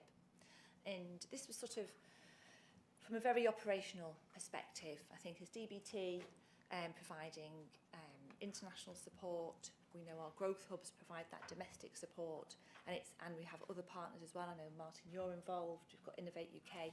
And in the locality, how do we bring people together who all really have one clear ambition? And that's how can we support businesses, and how can we make them grow and therefore improve our local economies, and how can we work collectively to do that? So we've sort of termed it as an enhanced trade partnership. We bring our partners together, we look at customer journeys, we look at ways of sharing data so that we know which service a business is relevant, what's the most relevant at any given point. So that's now starting, we're getting some traction with the work stream on the customer journey, and also looking at data as well. So that's a very practical way that we're looking to work as colleagues across and partners across West Yorkshire in how we sort of find the businesses that need our help and what that best source is. So that's a very practical operational route, and then we've got the business growth service that has been launched as well. So I think there's lots happening in this space, and it does all, I think you get the sense that things are coming together. I think everybody's trying to work on the right things. We've got the national perspective, the local perspective, all the development around growth plans and cluster work, looking at our international opportunities, working, Peter, the data that you have, where are we strong in sectors, where are the best opportunities in markets, and how we can, support the different initiatives around that. So I think the key messages, from me is the business growth service, how can we make that, a really brilliant product for businesses, continue to grow it, continue to iterate it, and develop our enhanced trade partnership work. Thanks, Julie. Has anybody got any questions for Julie?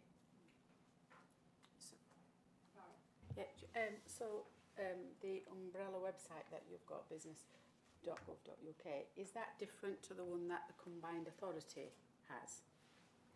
So that's just want to. So It is still okay. But there are links. Yes. There are links, and the way that we want to work going forward with the new website is that we start to link all of the opportunities into our website. So rather than trying to step in and recreate things, we link to the chambers, to DBT, to everyone else, so that we have a connected ecosystem which means that wherever you look in, you end up at the right place for you, for your business. Yeah, it's very much like that. It's perhaps not there yet, but because you've got that, you've already got your, if you like, setup here. So business.gov.uk would automatically direct businesses to, look, this is in your area. You've already got this great resource, and it's branded. There's like a co-branding element to that.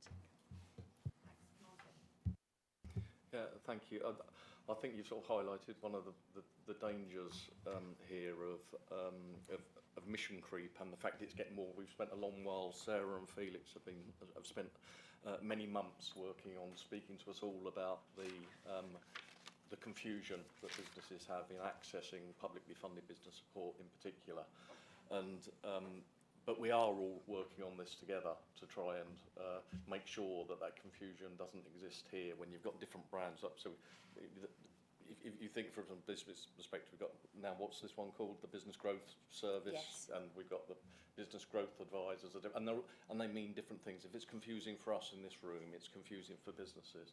So we all make sure that we're working together to make sure that route, that access point for business is as simple as possible. So whilst that conversation was going on, Ben just tested it out, and it does actually mention the growth hub. It does actually mention the chambers. So it's great because it is connecting the ecosystem, and we intend to reflect that within our website going backwards. There's nothing like there's nothing like a taste test, is there? You know. I know. So well done, Ben, and it's great to see that is working.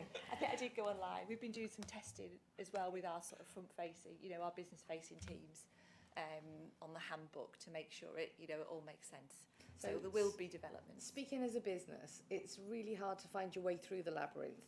It's also really hard to even find the labyrinth in the first place.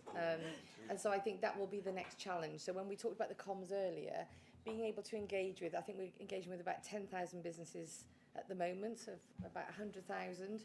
How we increase that engagement and then direct them to really good quality information across the ecosystem is important. So all of this is starting to join together.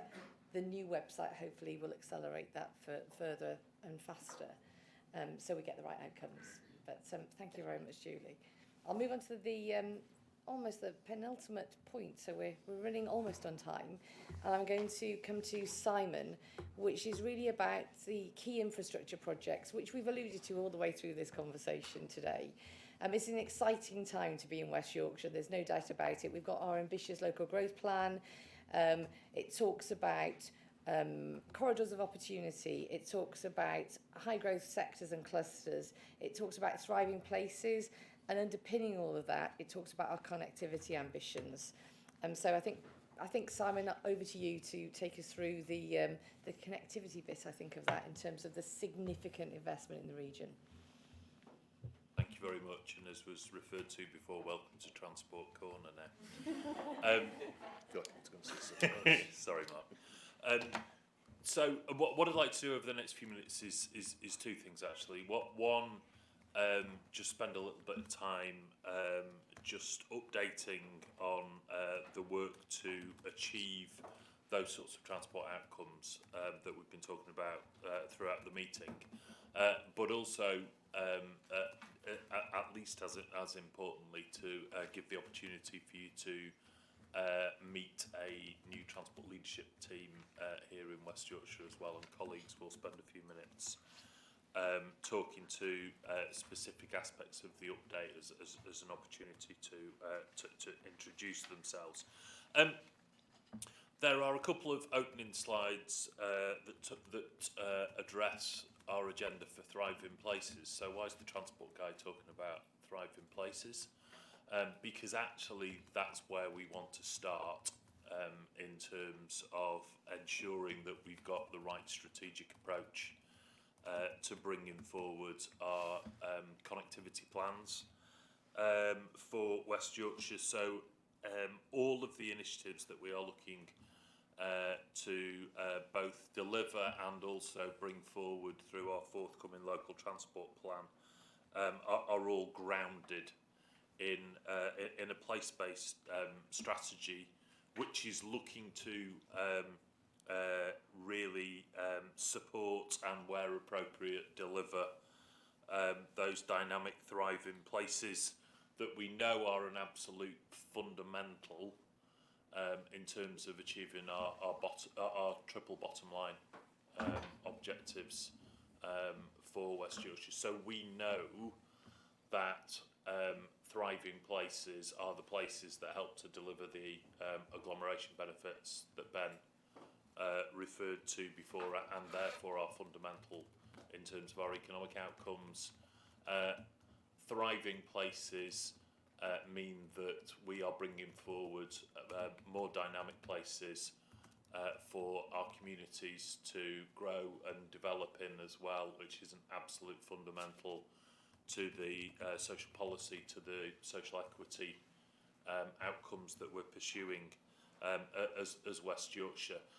And if we are able to, in particular, connect those places well through sustainable transport, if we're able to exploit to positive effect the green assets as well in our places, then of course our thriving places can make a major contribution to our sustainability and broader environmental objectives. And of course, with access to housing still presenting that persistent barrier to growth, prosperity and opportunity, we see the scope for us to really kickstart a step change in delivery by ensuring that we've got this integrated strategic approach across connectivity and land use planning and land use development. And of course, strong connectivity is also crucial to support the development of commercial premises in our key locations, and of course our ability to be able to manage the challenge of congestion in a dense economic area like West Yorkshire through the right travel choices then provides the opportunity for us to be able to exploit the highway network that we have to best effect to support businesses from a logistics perspective. And that really kind of takes us into the corridors of opportunity approach, which is kind of laid at the heart of the local growth plan agenda that we've been bringing forward through the first 6 months of 2025 in particular, challenging ourselves throughout to ensure that there's a really strong strategic fit between our spatial priorities and either current or future connectivity. And I think the corridors approach that we brought forward has really helped us to articulate that. So that then takes us on to the transport agenda itself. Over the next few months, we will be bringing forward in July for consultation a draft statutory local transport plan for West Yorkshire, and it takes that approach, that philosophy that I talked about before, and then looks at how therefore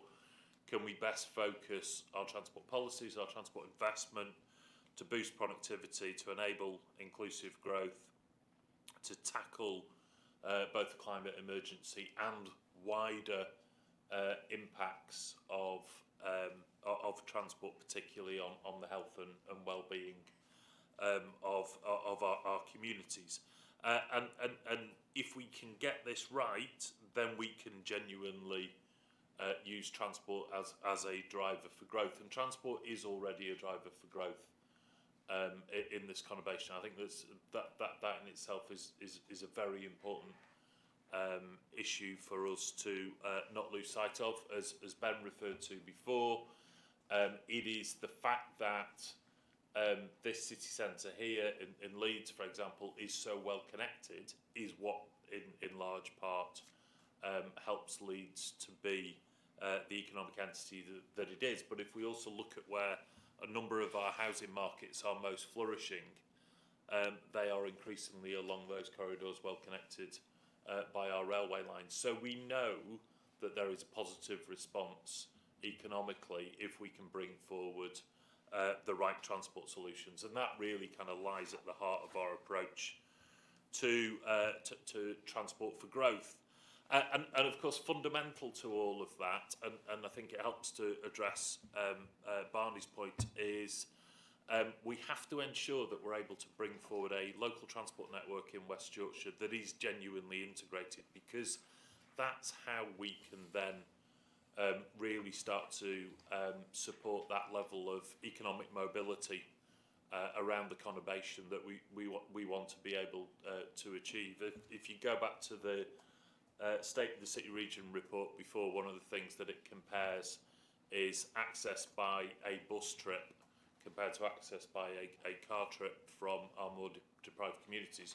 Where I want us to be over the next few years is to look at access across an integrated transport system, because of course what the car gives you is access in every given direction, and we need to be able to bring forward an integrated transport system that can best address that, and that can ensure that those best customer standards that we do see on parts of our transport network, but not consistently at the moment, become consistent, and that really is what the Weaver network is all about. And I'm not going to dwell on it anymore because I've heard enough wordplay around the word Weaver for one day. Thank you very much.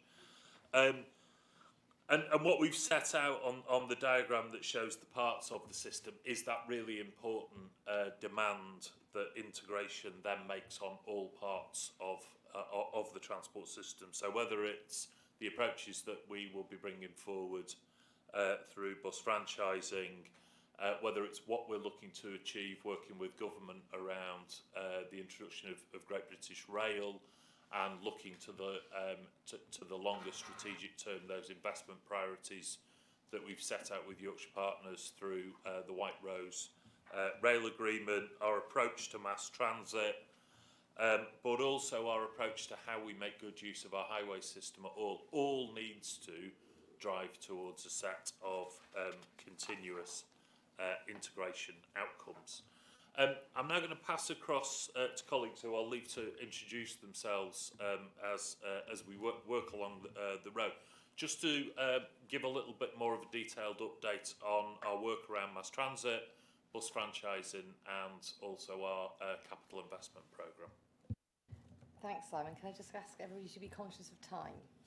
Thanks. I have no problem with that. Thank you, Chair. So just in way of an update around the progress of phase 1 of mass transit, which is obviously the Leeds and Bradford lines. Work has continued at incredible pace and continues to do so since the completion of the consultation exercise last September, for which we saw over 5,000 individual responses and over 70% support across both routes. So at this stage, overwhelming public and business support for what we're trying to achieve. Work has continued since then as we develop the value for money case with a view to feeding that into what will be the strategic outline case to go to DFT to start the funding process.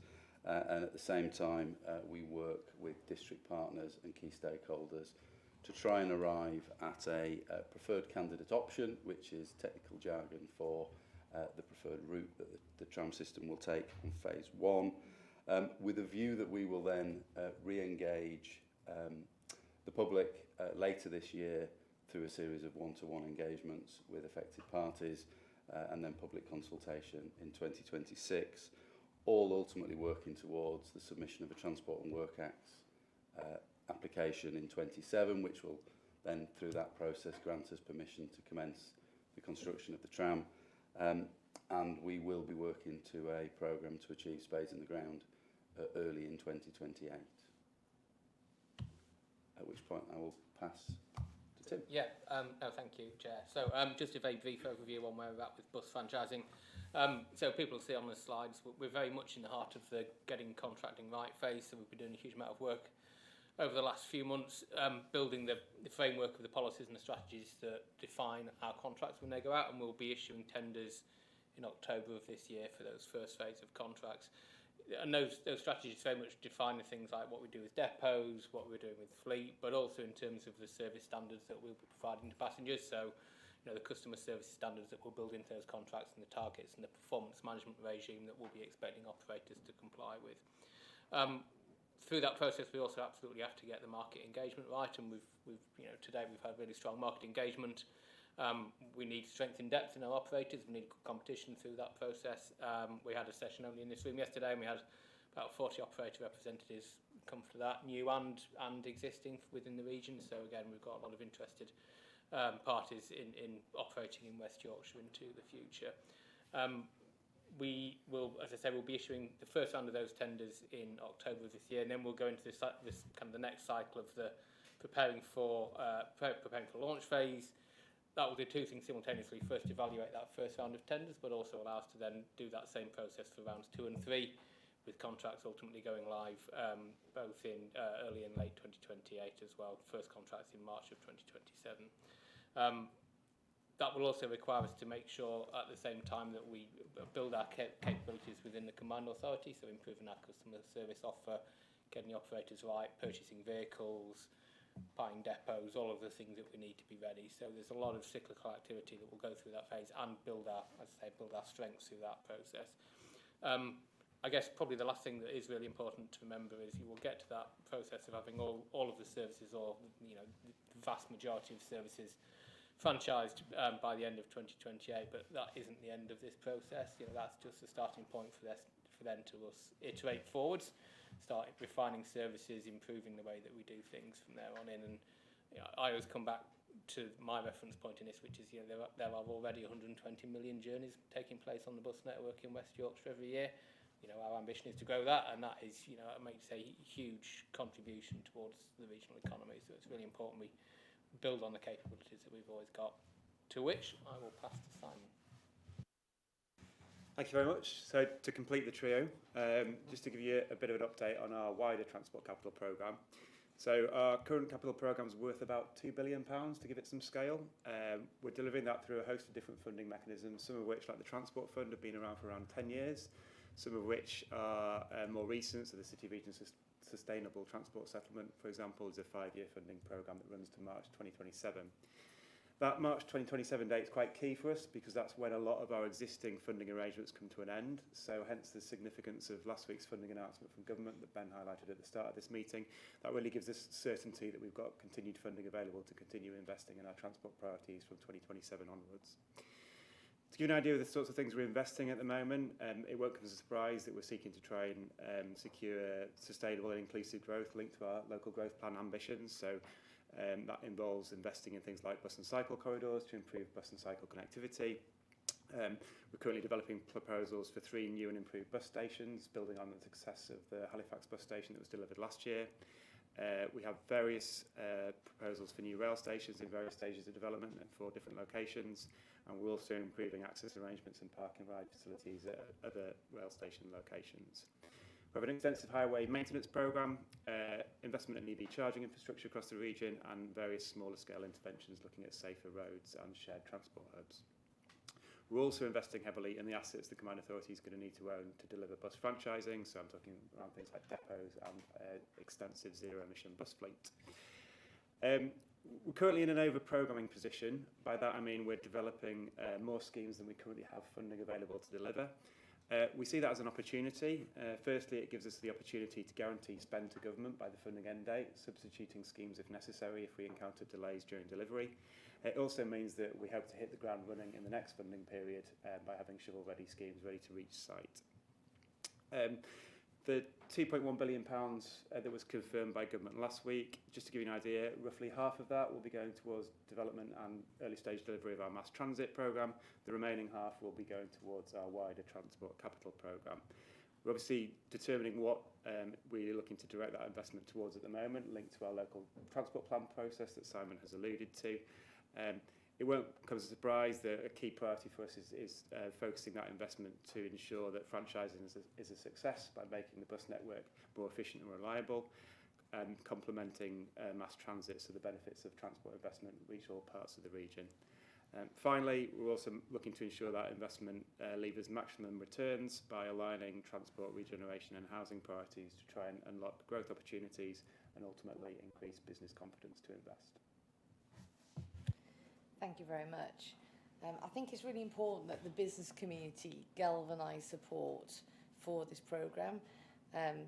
It's great to see that Leeds United have been promoted to the Premiership, and every time somebody says to me, including my husband, well, we've been here before, I always remind him that he never lost faith in Leeds United being promoted, and I'm not losing faith in mass transit finally being delivered. But all of that requires the people and the businesses in West Yorkshire to advocate for this constantly, because it's going to be a long journey and we don't want to lose faith at any point in that time, especially during the tricky points that governments have or the tricky points that we have. So I think that's part of our role. But before we draw that to a close, has anybody got any questions? Natalie? Just pop that on. Just a quick one. Brilliant progress on the transport side, but it does come back down to the regeneration. So we've seen there in the UK Reef Link 51 projects which could become a reality. And we always talk about the spades in the ground, but whose spades are going in the ground?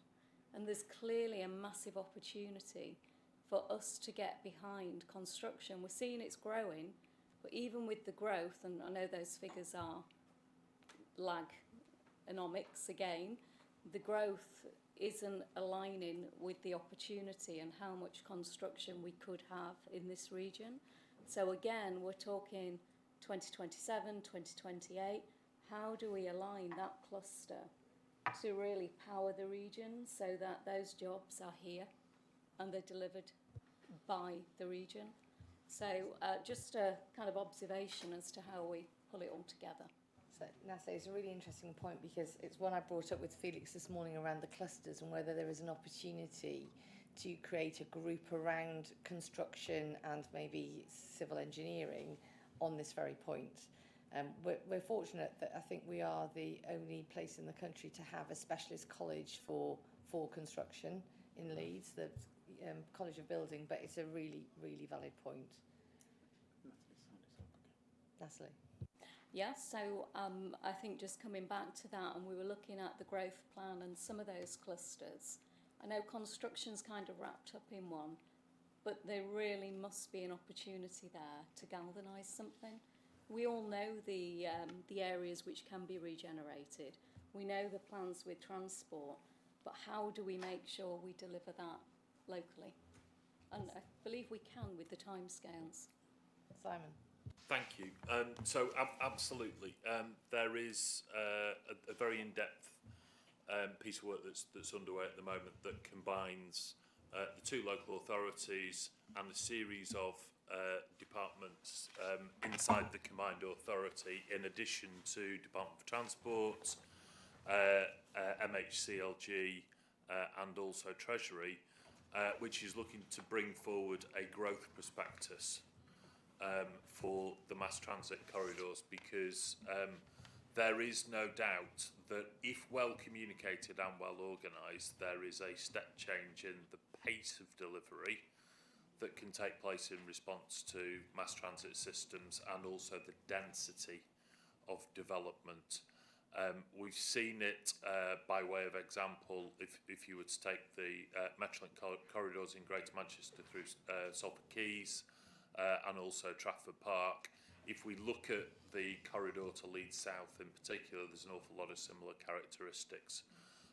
So there's the ability for us to drive forward an investment prospectus which is infrastructure led, which we know from other UK cities the market is actually well positioned to respond to if we signal in the right way. That growth prospectus is also looking to with Felix's colleagues, work with skills providers and also the college sector as well, because there's a direct Keynesian benefit to be had in spending £2.5 billion here on a light rail system. So we're looking to ensure that opportunities are built into local curricula for us to be able to secure local skills into the programme.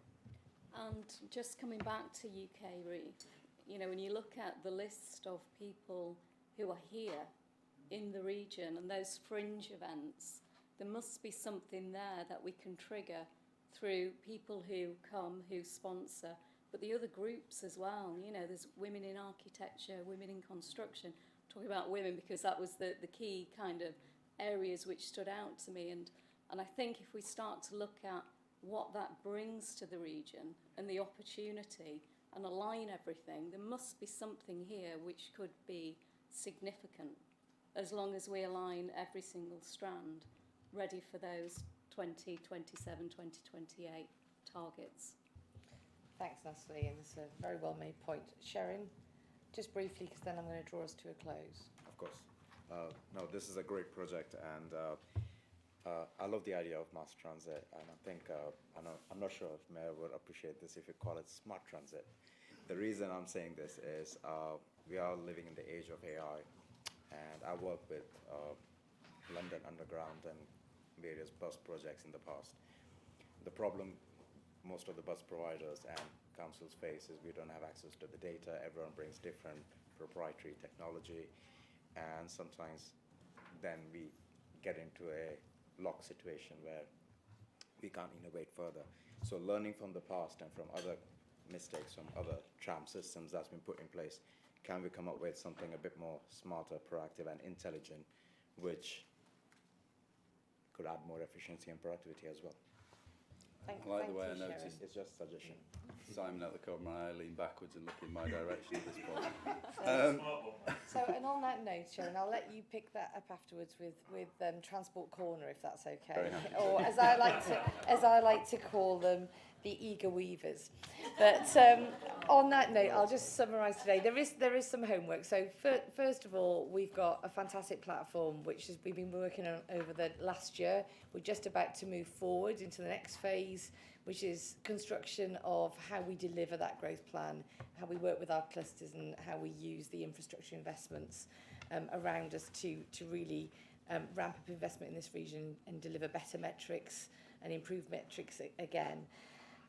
Things for everybody in this room to be aware of are the Black Business Awards, so we'll put that on the summary email that comes out to you to promote, and the DBT Growth Service connection to that, so you can have a look at it yourself. Don't forget, if you're going to climb, to let us know so we can get a briefing to you. We're looking at narratives around health tech and the region of creativity and learning, so help with that will be greatly received. The design of the website, so anybody that wants to get involved, please put your hand up afterwards to say that you're interested. And also the Fair Work Charter, how we get that driven more broadly across more businesses will be key to improving things within the region for all. And then without forgetting, we need to galvanise support. But this isn't a sprint, this is a marathon. So it's a constant galvanisation over the next few years to help Simon and the team deliver what we need in this region. So thank you for coming today. I know it's been a bit of a marathon in the meeting. And the next meeting, we will have dates for after the Combined Authority meeting, but I will make sure they're out in your diary for a year. One last thing from me. Unless somebody comes and tells me any differently, we'll continue to have them in the afternoons. But if that's a problem for anyone, let me know. We'll see if we can find a way through. It's always difficult, I'm sure you'll appreciate. But thank you for the last year and looking forward to the next meeting. Thank you.